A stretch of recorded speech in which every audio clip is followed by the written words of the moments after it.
अल्हम्दुलिल्लाह नहमदुहु व नुसल्ली अला रसूलिहिल करीम अम्मा बाद क़ाल अल्लाहु तआला फ़ी कलामिहिल मजीद वल फ़ुरक़ानिल हमीद अऊज़ु बिल्लाहि मिनश शैतानिर रजीम बिस्मिल्लाहिर रहमानिर रहीम इहदिनस सिरातल मुस्तक़ीम व क़ाल अल्लाहु तआला इन्ना औलिया अल्लाहि ला खौफुन अलैहिम व ला हुम यहज़नुन सदाक़ल्लाहुल आज़ीम। मोहतरम, पूर्वे आमी बोलेছি যে মাযহাব আমরা কেন মানব। কোরআন এবং হাদিস বুঝবার জন্য মুহাক্কিক আলেমরা, বড় বড় আলেমরা তারা ইমামদের অনুকরণ করতে বাধ্য হয়েছে। ঠিক তদ্রূপভাবে আল্লাহকে পাওয়ার জন্য সিরাতুল মুস্তাকিম যে রাস্তা, সোজা রাস্তা, সেই রাস্তাকে পাওয়ার জন্য যারা সেই রাস্তায় চলে আল্লাহ এবং তার রসুলকে পেয়েছিলেন, সেই লোকগুলোকে আল্লাহ তাআলা বলেছেন ইন্না আউলিয়া আল্লাহ, তারা হচ্ছে আল্লাহর বন্ধু, তাদের কোনো ভয় ডর ইহকালে পরকালে নাই।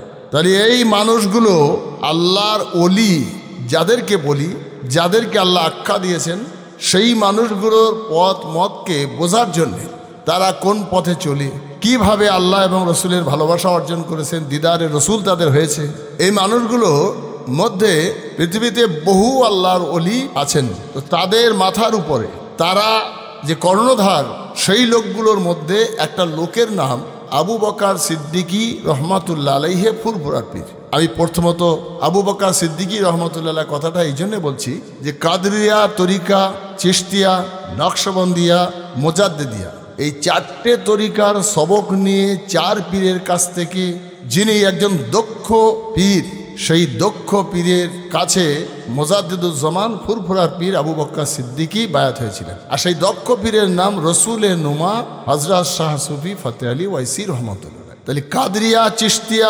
নকশবন্দিয়া, মোজাদ্দেদিয়া, এই চারটে তরিকা, সেই তরিকার হাসিল করেছিলেন যিনি, তার নাম শাহ সুফি ফতেহ আলী ওয়াইসি রহমতুল্লাহ আলাইহি, যার মাজার আকদাস কলকাতার মানিকতলার জমিনে। এই এনার কাছ থেকে খেলাফতি নিয়েছিলেন ফুরফুরার পীর আবু বকর সিদ্দিকী রহমতুল্লাহ। অর্থাৎ ফুরফুরার পীর আবু বকর সিদ্দিকী রহমতুল্লাহ ওই চার তরিকার সবক নিয়ে যেমন যোগ্য পীর এবং যোগ্য খলিফা হলেন হযরত শাহ সুফি ফতেহ আলী ওয়াইসি রহমতুল্লাহ, সেই সঙ্গে তিনি এলেম এবং শরিয়াতটাকে যথেষ্ট গুরুত্ব দিয়ে তৎকালীন সময় ভারতবর্ষ যখন স্বাধীন হলো, মোজাদ্দেদুজ্জামান রহমতুল্লাহ আলাইহি জমিয়াতে ওলামায়ে হিন্দের যখন ভারতবর্ষের রাজনীতির সঙ্গে একটু ঘেঁষাঘেঁষি হয়ে গেল, তিনি সেই পথ থেকে বেরিয়ে আসলেন এবং বললেন যে আমি এটা খুব ভালো মনে করছি না, তাই আমি পদত্যাগ করে অরাজনৈতিক একটা দল সংগঠন আমি তৈরি করব। সেই সংগঠনের নাম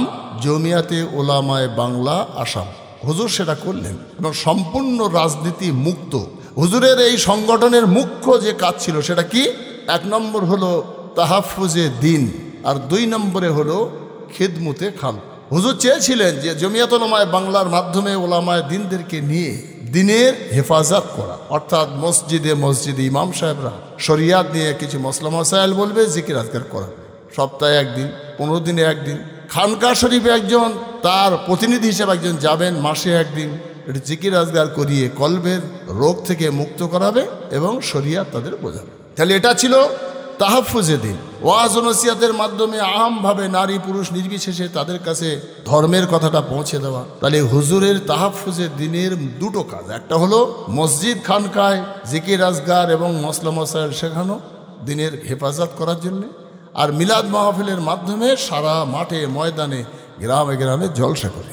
আর খিদমতে খালক যেটা হুজুর চেয়েছিলেন যে হুজুরের ভক্ত মুরিদদের মধ্যে যারা একটু ধনী শ্রেণীর লোক, তাদের জাকাতের পয়সা, ফেতরার পয়সা এসব নিয়ে হুজুর চেয়েছিলেন যে গরিব দুস্থ মানুষের দুটো ইফতারের ব্যবস্থা করব, দুটো রমজানুল মোবারক মাসে কাপড় চোপড় দেব, কিছু এতিম ছেলেপিলেদের বইপত্র কিনে দেব, এবং মহল্লায় মহল্লায় কিছু দুস্থ বেওয়া দুঃখী মানুষদেরকে শাড়ি কাপড় চোপড় দেব। এটা হচ্ছে খিদমতে খালক, মানুষের সেবা করা। তাহলে মোজাদ্দেদুজ্জামান রহমতুল্লাহ আলাইহি সম্পূর্ণ অরাজনৈতিক একটা সংগঠন তৈরি করে চার তরিকার সবক হাসিল করে খেলাফতি নিলেন শাহ সুফি ফতেহ আলী ওয়াইসি রহমতুল্লাহর কাছ থেকে, এবং তিনি এই অরাজনৈতিক সংগঠন জমিয়াতে ওলামায়ে বাংলা আসাম তৈরি করেছিলেন।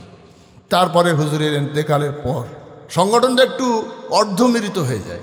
ওলামায়ে ফুরফুরা সিলসিলার ওলামায়ে দিন এবং যাদের দায়িত্ব নেওয়ার কথা তাদের গাফেলতিতে। পরে দেখা গেল সেটা আবার মেজলা হুজুর পীর কেবলা আবার সেটাকে জোর কদমে চালু করলেন এবং তার নামটা দিলেন জমিয়াতে ওলামায়ে বাংলা। আসাম শব্দটা কেটে গেল। সেখান থেকে এখনো চলছে, আল্লাহর ইচ্ছায় টুকটাক করে চলে। খুব জোরদারভাবে আমরা সেইভাবে হয়তো তৈরি করতে পারিনি, এটা আমাদের দুর্বলতা, কিন্তু চলে।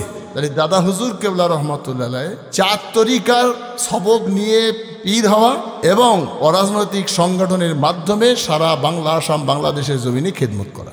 মহান আল্লাহ সেই দাদা হুজুর কেবলা সিলসিলা ভুক্ত আমাদের করায় আমরা গর্বিত, খুশি।